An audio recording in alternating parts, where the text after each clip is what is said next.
I mean, I just don't see the point, you know. I know, it's just for the DVD, mate. You know, why do people buy DVDs anyway? I mean, don't these people have lives? What's wrong with them? I know.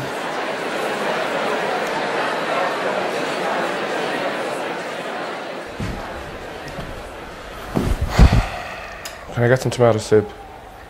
No problem. Soup for the artist, please. Tomato. And a vivarium.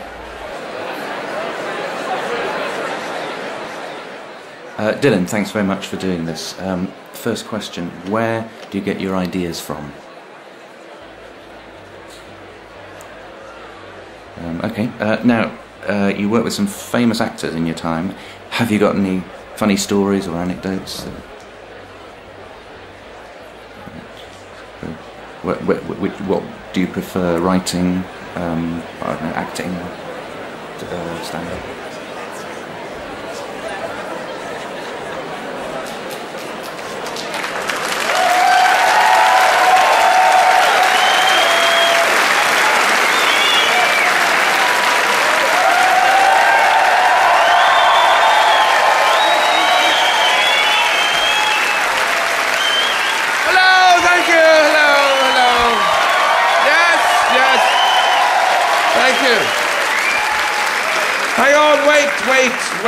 Wait the fucking thing.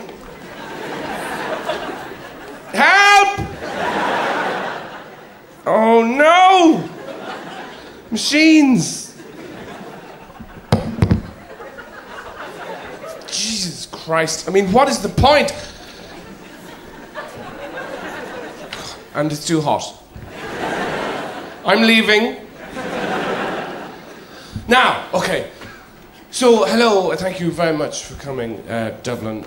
There's so many things you can do here now. You didn't have to come out at all, you know, because it's not like when I lived here, you know, with the horizontal rain and 55 guys around 1.5 pint and Grogan's all fighting over crisps. And you know, back then when people all styled their hair with buttermilk and there was 4 tawny yellow piano pub key teeth between a family, and it's all transformed after 18,000 million years of that. It's suddenly become kind of mesh of Barcelona and Miami. Everybody's going out with somebody called Fijuvia. And you know it's a sign of a country thriving and a city being very successful when you can't afford to live there. People say, yes, I've got a very easy commute. I live in the Aran Islands. No problem. We live in a tree, yeah. It's only €400,000. But, so, I don't envy you all that. I'm glad I don't have to deal with that. But it's, you know, when, hello and everything, by the way, I don't spend a huge amount of time on that because I find, you know, it's one of the portals of conversation people get very, very freaked out about. Because you can use hello, and then after that you're on your own, really, you know. People get scared after hello. They go, hello. Do you want a pineapple? They don't know what to do next. So I just kind of skip it. But what was I going to say? Quickly. I can't remember. I can't do everything around here. Oh, no. Oh, no.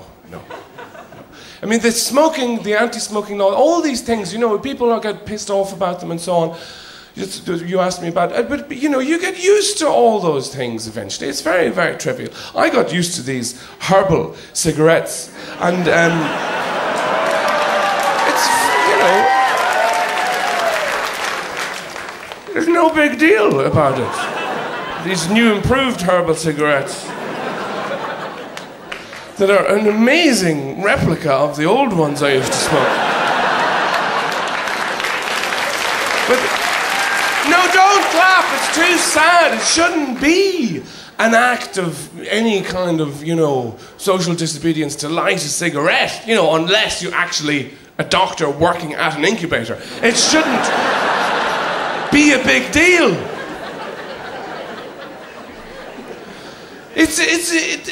To outlaw all this stuff is incredible nannyism, and it's not going to work. I know in a couple of years what will happen is all the government inspectors will all be found dead in ditches covered in cigarette burns. That's what's going to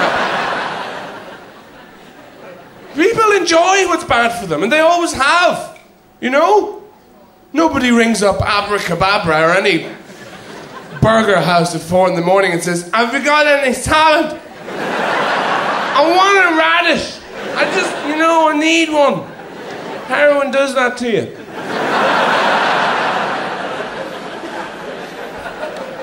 I kind of have limited sympathy with people who get messed up by heroin because you would think by now some of them would have heard something bad about it, People might say, yeah, it's very buzzy, but it can give you a bit of a jippy tummy, And I don't bother with drugs myself, I'm at that age now, I don't need to. If I want to rush, I just get out of a chair when I don't expect it. Forget to give yourself a couple of days' notice before you tie your shoes. Whoosh! What a rush. And,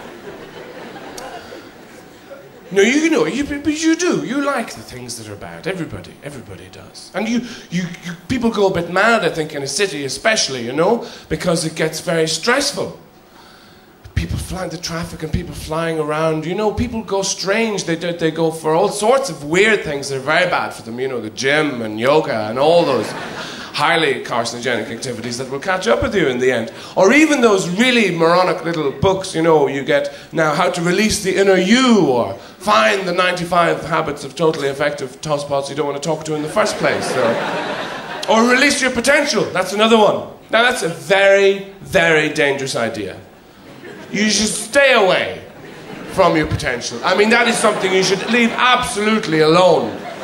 You'll mess it up. It's potential. Leave it. And anyway, it's like your bank balance. You always have a lot less than you think. So don't look at it. No. Leave it as it's the locked door within yourself.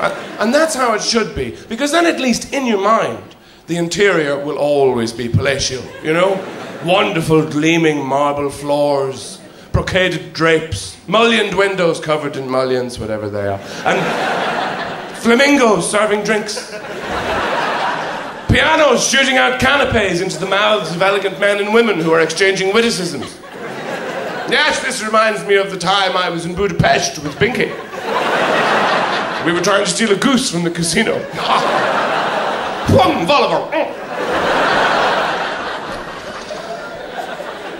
Don't open the door, because it won't be like that. All you're going to see will be one tiny, grey, starveling little cat with diarrhea, sitting on a mattressless, iron-sprung bed with its huge eyes mewing at you. Smoking as well, probably.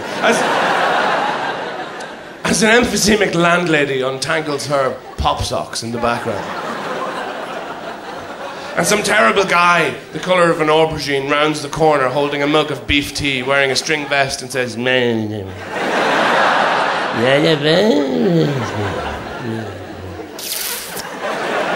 that's your potential.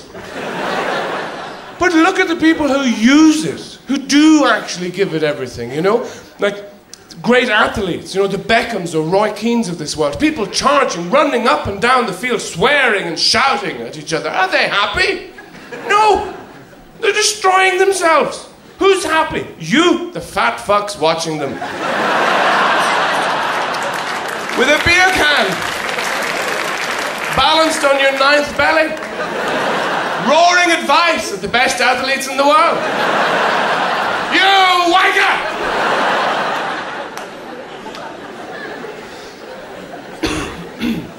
It's not going to make you happy.